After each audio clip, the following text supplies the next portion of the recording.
बहुत सारे लोग पूछ रहे थे Realme GT60 वीडियो पे। So here is the Realme GT60। आप लोग कुछ बोले हम लेके ना आए, ऐसा कैसे हो सकता है? यूज करते हुए कुछ दिन हो चुके, बहुत सारी चीजें इस फोन के बारे में पता चली है जो इंटरेस्टिंग भी है, कुछ चीजें डिसअपॉइंटिंग भी है। सारी चीजें बताएंगे A to Z कि आपको इस फोन को लेना चाहिए, नहीं लेना चाहिए, किन चीजों का ध्यान रखना चाहिए। तो चलिए कार्यक्रम शुरू करते हैं। और कार्यक्रम शुरू करने से पहले बजट बनाना पड़ेगा। देखो यहाँ पर दो वेरिएंट आते हैं, इस चीज पे ध्यान देना। 8GB रैम 128GB वाला वेरिएंट इसका UFS 3.1 के साथ आता है और UFS 4.0 के साथ आता है इसका 256GB वाला वेरिएंट। तो दूसरी चीज जो आप सबसे पहले ऑब्जर्व करोगे वो है इसकी बिल्ड क्वालिटी। देखो भाई साहब, बिल्ड क्वालिटी यहाँ पर थोड़ा सा कॉम्प्रोमाइज हो जाती है। बैक में आपको पूरा पॉलीकार्बोनेट देखने को मिल जाता है, मतलब प्लास्टिक देखने को मिलता है, ऊपर से ग्लॉसी सरफेस है। ग्लॉसी नहीं देते ना तो थोड़ा हम एडजस्ट कर लेते, लेकिन ग्लॉसी सरफेस में पूरे फिंगरप्रिंट स्मजेस वगैरह यहाँ पर लग जाते हैं जो दिखने में बिल्कुल भी अच्छे नहीं लगते हैं। इसका जो कवर आता है ब्लैक कलर का, उस कवर के साथ भी अगर आपने इसे लगा दिया तो ये वाला जो बीच का पार्ट है यहाँ पर अगेन फिंगरप्रिंट स्मजेस वगैरह लग जाएंगे और धूल यहाँ पर स्पेशली इकट्ठा हो जाती है। और देखने में ये बिल्कुल ट्रांसपेरेंट है, इसमें थोपड़ा भी दिख सकता है, लेकिन भाई साहब उतना ही ज्यादा अगली हो जाता है जैसे जैसे फिंगरप्रिंट स्मजेस लग। तो बीच बीच में ऐसे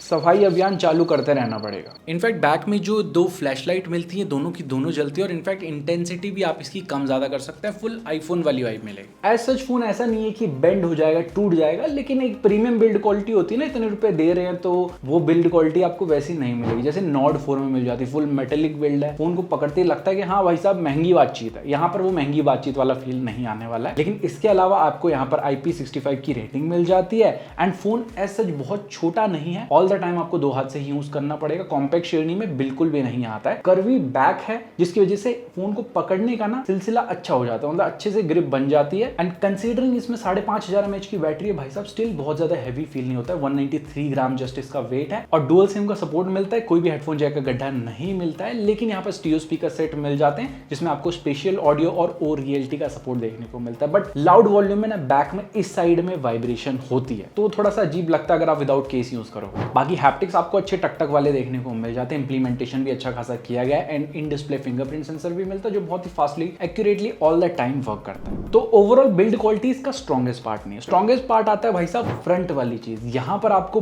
बड़ी 1.5 के रेजोल्यूशन वाली OLED डिस्प्ले देखने को मिल जाती है और ये LTPO डिस्प्ले। LTPO डिस्प्ले जिनको नहीं पता है भाई साहब, जैसे 60 हर्ट्ज होता है, 120 हर्ट्ज होता है, यहाँ पर यही डिस्प्ले 1 हर्ट्ज तक भी चली जाती है और 1 हर्ट्ज में बैटरी डेफिनेटली आपकी सेव होगी। तो ये LTPO डिस्प्ले की निशानी होती है। ऊपर से ये 80 वाली है तो आपको और प्रीमियमनेस कलर्स वगैरह में भी देखने को मिलेंगे, मजा आ जाएगा आपको। बाकी ये डिस्प्ले HDR10+ को भी सपोर्ट करती है एंड इनफैक्ट यहाँ पर आपको 1.5 के रेजोल्यूशन और फुल HD में स्विच करने का ऑप्शन भी मिल जाता है। साथ ही साथ यहाँ पर आपको नेटफ्लिक्स में HDR10 डॉल्बी विजन का सर्टिफिकेशन भी मिलता है। Amazon प्राइम, नेटफ्लिक्स में दोनों में फुल HD कंटेंट का सपोर्ट भी मिल जाता है। YouTube पे 4K HDR 60fps वीडियो भी चल जाती है और कॉर्निंग गोरिल्ला ग्लास विक्टस 2 की प्रोटेक्शन भी मिलती है। इस रेंज में ना ये चीजें पॉसिबल नहीं है कि कोई और ब्रांड दे दे, क्योंकि बहुत सारी चीजें ना बिल्कुल 40-50 हजार वाली फोन की आपको मिल जाती है। तो जितना मैंने इसमें कंटेंट देखा, थोड़े से बूस्टेड कलर है, कंटेंट देखने में मजा आएगा, वहां पर कोई दिक्कत नहीं होती है। साथ ही साथ आउटडोर में भी दिक्कत नहीं आई इसे देखते टाइम। 6000 निट्स की पीक ब्राइटनेस बोलते हैं ये लोग, लेकिन ऐसा नहीं है, वो कुछ ही पिक्सल किसी पर्टिकुलर सिनेरियो में जाता है। वैसे हाई ब्राइटनेस मोड में 1600 निट्स चल जाती है और टिपिकली 1000 निट्स तक रहती है, लेकिन इनफ ब्राइट है कि आउटडोर में आप इजिली डायरेक्टली धूप की शक्तियों के सामने भी देख सकते हो। बाकी बेजल साइड के नहीं मिलते हैं और टॉप एंड बॉटम भी आपको काफी मिनिमल मिल जाता है। और यहाँ पर 2160 हर्ट्ज की PWM डिमिंग भी मिलती है। इसमें एक AI आई प्रोटेक्शन मोड मिल जाता है, मतलब आपकी आंखों को ये ऑब्जर्व करेगा, उसमें कभी ऐसा लग रहा है कि आपको नींद आ रही है या आलसपन आ रहा है तो उसके अकॉर्डिंगली ये डिस्प्ले को अडैप्ट करेगा जिससे आपको फैटिग ना हो। और ये चीजें बहुत इंपॉर्टेंट मायने रखती है, क्योंकि भाई साहब आप एक फोन को दिन भर देखोगे और बहुत आए दिन आप देखते हो ना सर दर्द होता है, ये चीजें होती है, तो पुअर क्वालिटी और डिस्प्ले को कंज्यूम करने से होगा। बाकी 120 हर्ट्ज का रिफ्रेश रेट भी मिलता है और 2500 हर्ट्ज का इंस्टेंटेनियस टच सैंपलिंग रेट भी मिल जाता है एंड ऑलमोस्ट सभी ऐप्स में आपको हाई रिफ्रेश रेट का ऑप्शन मिलता है। इनफैक्ट यहाँ पर ऐप स्पेसिफिक रिफ्रेश रेट का भी ऑप्शन दिया गया है एंड जैसे मैंने बताया था LTPO डिस्प्ले, तो यहाँ पर 1 हर्ट्ज तक भी ये चली जाती है। सो डिस्प्ले वाले डिपार्टमेंट में चुन के बेस्ट चीजें डाली गई हैं और ऐसी डिस्प्ले बाकी और कोई ब्रांड नहीं दे रहा। और उसके अलावा फोन फ्यूचर प्रूफ भी है, सारे नेसेसरी बैंड्स आपको मिल जाते हैं, Bluetooth 5.4, Wi-Fi 6, NFC IR blaster भी मिलता है और 5G की स्पीड वगैरह टेस्ट करी वो भी तगड़ी आ रही थी। डुअल 5G को भी सपोर्ट करता है, लेकिन एक दिक्कत है, ना ही 4G+ ना ही 5G+ हमें Airtel Jio जियो दोनों में ही देखने को नहीं मिला। सेम क्षेत्र में, सेम घर में, मतलब यहाँ पर बाकी ब्रांड्स में जो है हमें 4G प्लस 5G प्लस देखने को मिलता है। तो ये चीजें थोड़ी सी यहाँ पर इंप्रूव हो सकती है। बाकी इसके अलावा यहाँ पर ना ही 5G कॉलिंग का सपोर्ट मिलता है, ना ही VoNR आता है, और प्रॉक्सिमिटी सेंसर यहाँ पर डेडिकेटेड मिल जाता है। और कॉल रिकॉर्डिंग चुपके से करना है, ओ डायलर आप डायरेक्टली प्ले स्टोर से डाउनलोड करके उससे चुपके से बंदोबस्त कर रखा है भाई साहब। और ऐसा एक और बंदोबस्त कर रखा है हमने फ्री वीडियो का। अगर आपको वीडियो पसंद आ रही है, मेक श्योर करना कि सब्सक्राइब कर लो और लाइक कर लो। आप सभी के लिए ही मेहनत की जा रही है, आप लोग ही अप्रिशिएट नहीं करोगे तो कौन करे। ये बड़ी अच्छी बात कही है। नाउ सॉफ्टवेयर यहाँ पर आपको Realme UI 5.0 based on Android 14 मिल जाता है। कंपनी ने प्रॉमिस किया 3 मेजर अपडेट प्लस 4 साल के सिक्योरिटी पैच देंगे। एंड Realme वाले इस टाइम पे ना अपडेट के मामले में रेगुलर है, ये लोग रेगुलरली अपडेट्स देते रहते हैं। और कुछ ब्लोटवेयर्स भी स्टार्टिंग में हमें देखने को मिलते हैं जिन्हें आप अनइंस्टॉल कर सकते हैं, एंड गूगल एप्स को भी आप डिसेबल कर सकते हैं। और एक और चीज है, ये रिकमेंडेशन को स्टार्टिंग में ही ऑफ कर देना, अदरवाइज फालतू के नोटिफिकेशन आते रहेंगे। और लुक के बारे में क्या ही बात करें, सेम ऑक्सीजन OS वाला ही लुक देखने को मिल जाता है। काफी मिनिमल डिजाइन के साथ आता है और दिखने में भी काफी यहाँ पर अच्छा लगता है। दिखने के साथ साथ सारे फीचर जैसे app lock, dual app, internet speedometer, always on display, ये सारी चीजें मिल जाती है। साथ ही साथ आपको यहाँ पर कुछ एयर जेस्चर्स भी मिल जाते हैं। Double tap to scan QR code का ऑप्शन मिल जाता है। इनफैक्ट यहाँ पर आपको एक NFC की सिक्योरिटी चिप भी दे रखी है जो आपके हार्डवेयर लेवल से प्रोटेक्शन करेगी कोई भी मेलवेयर्स वगैरह से। और कुछ AI के फीचर्स भी यहाँ पर देखने को मिल जाते हैं, जैसे स्मार्ट कटआउट मिल जाता है, इसे आप डायरेक्टली फाइल डॉक में डाल सकते हैं, जहां पर वो फाइल डॉक एक एज अ टेम्परेरी स्टोरेज का काम करेगा। ऑडियो समरी भी मिल जाती है, आप कुछ भी किसी का ऑडियो रिकॉर्ड किया उसका समरी बना के आपको दे देगा। AI इरेजर मिलता है, अपनी फोटो से कुछ उड़ा सकते हैं। पोर्ट्रेट फोटोज की डेप्थ इंटेंसिटी को आप चेंज कर सकते हैं। और ऊपर से यहाँ पर AI स्क्रीन रिकॉग्नाइजेशन भी मिल जाता है, मतलब आप किसी भी यहाँ पर स्क्रीन पे जाके किसी भी टेक्स्ट को कॉपी कर सकते हैं और इमेज को भी यहाँ पर उससे कॉपी करके एक्सट्रैक्ट कर सकते हैं। तो AI के भी भरपूर सारे यहाँ पर फीचर्स आपको मिल जाते हैं। बाकी आपको एनिमेशंस भी यहाँ पर तगड़े मिल जाते हैं। बिल्कुल फ्लैगशिप फोन की आपको वाइब आएगी, क्योंकि बिल्कुल भी लैग जिटर वगैरह मैंने एनिमेशन में फेस नहीं किया। बहुत ही मखमल त्वचा जैसी आपको फील दे, स्मूथ, मतलब ज्यादा भावनाओं में नहीं रहेगा।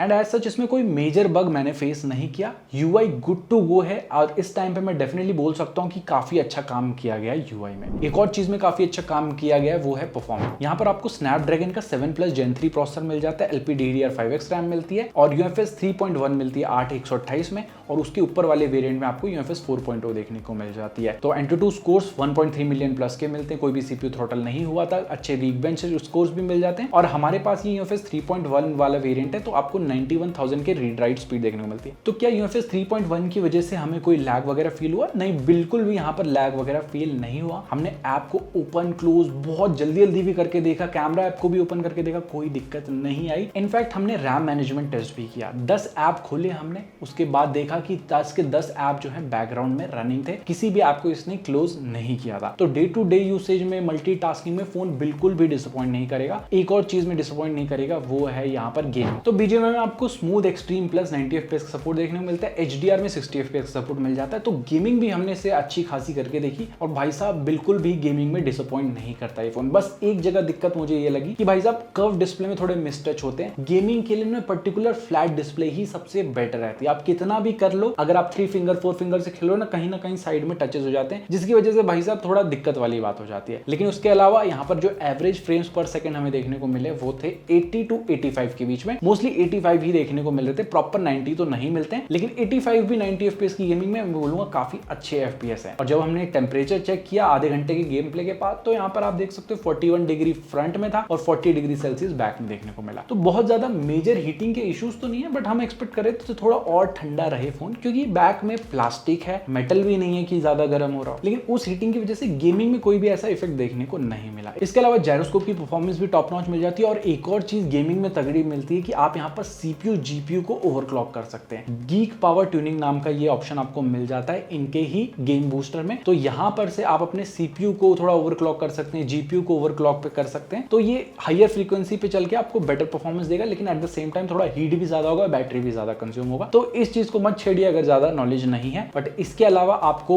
वॉइस चेंजर वगैरह का ऑप्शन इनके गेम बूस्टर में ही देखने को मिल जाता है। तो ओवरऑल यहाँ पर जो है ना गेमिंग वाला डिपार्टमेंट भी सुपर से ऊपर मिलता है। एक और चीज होती है, गेमिंग ज्यादा करोगे तो भाई साहब बैटरी पे इंपैक्ट पड़ेगा। बैटरी 5,500 mAh की मिलती है। तो जब हमने इसे यूज किया था 10.5 घंटे तक का हमें स्क्रीन ऑन टाइम मिला नॉर्मल यूसेज में, जिसमें हमने बहुत ज्यादा कंटेंट देखा, बहुत ज्यादा इनकॉग्निटो मोड देखा, कोई दिक्कत नहीं। वहां पर फुल जो है आपका 1.5 दिन आराम से चल जाएगा। अगर आप बहुत ज्यादा गेमिंग करते हो, आप समझ लीजिए 6 से 7 घंटे का आपको स्क्रीन स्क्रीन ऑन टाइम मिलेगा, आपको दोबारा चार्ज करना पड़ेगा at the end of the day. और अगर बहुत ज्यादा स्क्रीन टाइम हो रहा है एक दिन में तो भाई साहब थोड़ा सा संभलने का वक्त आ गया, अदरवाइज आंखों का बलिदान देना पड़ेगा। बाकी मेजर आइडल ड्रेन का इशू नहीं है, 5G में जस्ट 4% का ड्रॉप हुआ था 40 से 36%। इसके अलावा यहाँ पर 120 वॉट की चार्जिंग को सपोर्ट करता है और चार्जर इन द बॉक्स मिलता है, कोई दिक्कत नहीं है, 30 मिनट में फुल चार्ज कर देता है आपके डिवाइस को। तो कहीं ना कहीं अगर बैटरी लग रहा है कि आपको कम बैकअप दे रहा है तो ये जो चार्जिंग वाला जो सुपर फास्ट है ना, ये आपकी उस समस्या को सॉल्व कर देगा। तो बैटरी वाले डिपार्टमेंट में डेफिनेटली कमेंडेबल। और अगर बात करें कैमरा के बारे में तो यहाँ पर भी थोड़े इंप्रूवमेंट देखने को मिलते हैं। देखो सेंसर इन्फॉर्मेशन आप अपनी स्क्रीन पे देख सकते हो, 32 मेगापिक्सल फ्रंट में सेल्फी शूटर मिल जाता है, वो भी सोनी का सेंसर है। तो सबसे पहले बात करें फ्रंट कैमरा की तो यहाँ पर जो है आपको काफी क्लोज टू नेचुरल फोटोज देखने को मिल जाती हैं। हल्की सी यहाँ पर थोड़ी किसी किसी सिचुएशन में सैचुरेटेड रहती है लेकिन दिखने में अच्छी लगती है, on the go social media type की फोटो मिलती है। लेकिन फोटो में डिटेलिंग काफी तगड़ी मिल जाती है, आप मेरी दाढ़ी पे देख सकते हैं, पूरा प्रॉपरली विजिबल है। इसके अलावा HDR को भी ये बैलेंस कर लेता है, नॉर्मल पोर्ट्रेट दोनों ही मोड में। इनफैक्ट एज डिटेक्शन भी यहाँ पर प्रॉपरली हो जाता है। अगर बात करें बैक कैमरा में, यहाँ पर भी ऑलमोस्ट सेम ही सिनारियो हमें देखने को मिला जैसे फ्रंट में देखने को मिल रहा था, बट कहीं कहीं पे ना थोड़ा सा ऐसा लगता है कि थोड़ी डार्क फोटो हो गई और बेटर यहाँ पर लाइट को ये फेस पे रख सकता था। लेकिन इसके अलावा यहाँ पर थोड़ा सैचुरेटेड साइड रियलमी हमेशा से रहता है, तो यहाँ पर वो थोड़ा सा आपको सैचुरेशन देखने को मिलेगा किसी किसी फोटो में। लेकिन कुछ photos on the go social media ready type की फोटोज भी आपको यहाँ पर देखने को मिल जाती हैं। बाकी डिटेलिंग यहाँ पर आपको तगड़ी मिलेगी। HDR भी है, नॉर्मल एंड पोर्ट्रेट मोड दोनों में ही बैलेंस कर लेता है। मेन से आप 2x तक फोटोज कर सकते हैं जिसमें आपको तगड़ी क्वालिटी भी देखने को मिल जाती है। एंड लाइट में यहाँ पर भी कहीं ना कहीं मुझे लगा कि थोड़ी कमी महसूस हुई। इसको हमने टेस्ट किया था नॉर्ड 4 के साथ, अगर आपने वो वीडियो नहीं देखी है ना, डेफिनेटली आपको आई बटन जाके एक बार देखना चाहिए। और पोर्ट्रेट मोड में भी आपको 2x तक डिजिटली जूम का ऑप्शन मिल जाता है जिसमें आपको फोटोज कुछ ठीक मिलती हैं, कुछ फोटोज में थोड़ा और लगता है कि हाँ लाइट को और अच्छे से फेस पे कैप्चर कर सकता था। लेकिन एज डिटेक्शन वगैरह यहाँ पर प्रॉपर्ली हो जाता है। लेकिन इसके अलावा 20x तक मैक्सिमम जूम हो जाता है जिसमें ठीक ठाक आपको डिटेलिंग देखने को मिल जाती है। एंड ये कुछ नाइट सैंपल्स हैं, लो लाइट में बोलूंगा काफी अच्छा ये परफॉर्म करता हुआ मिला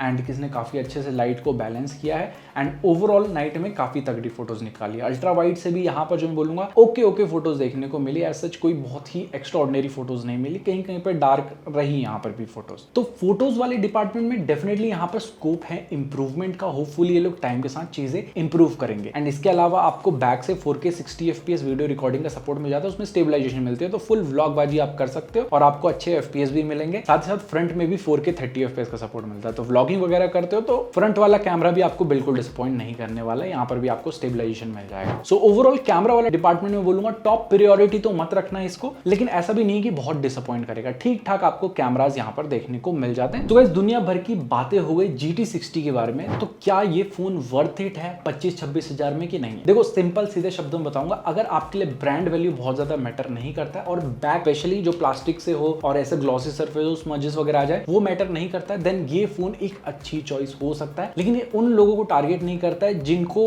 प्रॉपर तगड़ी गेमिंग करनी है, क्योंकि कर्व डिस्प्ले में ना गेमिंग वो वैसे प्रॉपरली नहीं हो पाती है। जिनको कैजुअल टाइप की गेमिंग करनी है उनके लिए काम चल जाएगा, वहां पर थोड़ी दिक्कत नहीं होगी। और टॉप प्रायोरिटी कैमरा नहीं होना चाहिए अगर इस फोन को आप ले रहे हो। अगर आपके लिए टॉप प्रायोरिटी कैमरा है देन आप Honor 200 की तरफ देख सकते हो, उसकी वीडियो भी आपको हमारे चैनल में देखने को मिलेगी। सो होपफुली सारे डाउट्स क्लियर हुए होंगे। अगर डाउट्स क्लियर हुए तो मेक श्योर करना कि लाइक करना, आप चैनल पे पहली बार आए हो तो चैनल को सब्सक्राइब करो। हम मिलते हैं ऐसी किसी न्यू इंटरेस्टिंग 10 वीडियो के साथ। टिल देन जय हिंद, take care and stay fit. Okay, bye bye.